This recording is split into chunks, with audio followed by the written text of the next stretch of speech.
네, 자 변호사님 오신 김에 오늘 이재용 삼성전자 회장 부당합병 회계 부정에 대한 항소심 선고 결과도 좀 예측해 보겠습니다.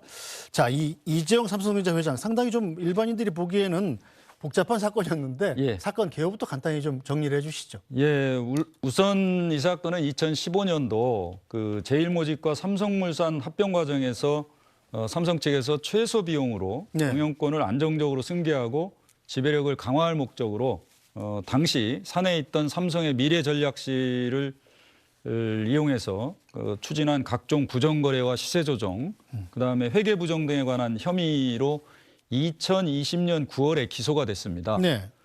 그 과정에서 서울중앙지법은 지난해 2월에 1심 재판을 선고하면서 이 회장의 19개 혐의를 전부 무죄로 판단해서 이 회장 등 기소된 삼성의 임원 전원에 대해서 무죄가 선고됐던 사안이고요. 네.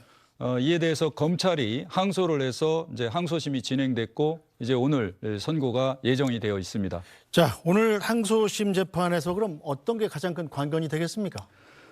지금 지난해 2월에 1심 판결에서 19개 혐의에 대해서 전부 무죄가 선고된 이후에 네.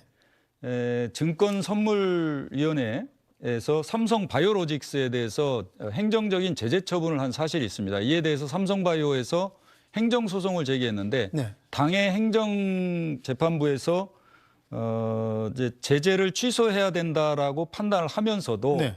2015년도에 삼성바이오가 삼성바이오패스 자회사에 대한 어떤 지배력 상실 회계 처리를 한 것은 문제가 있다라는 것을 판결문에 어떤 적시를 했습니다. 네. 그래서 검찰은 이것이 바로 어떤 부정회계다라는 취지로 공소장 예비적 공소장까지 이제 제출하면서 네. 항소심에서 양측에서 상당히 많은 어떤 쟁점이 돼 있었던 사안입니다. 그래서 오늘 선고는 네. 이 바로 좀 삼성바이오가 삼성바이오패스에 대해서 그 어떤 회계 처리에 어떤 문제가 있었던 점, 네. 그 행정법원에서 문제가 있다고 지적된 부분에 대해서 이제 유죄가 날 것인지 무죄가 날 것인지가 가장 큰 관심이 되지 않을까 싶습니다. 자, 어쨌든 오늘 2심에서 유무죄를 어떻게 받느냐에 따라서 삼성 이재용 회장의 행보도 큰 변화가 있지 않겠습니까? 그렇습니다.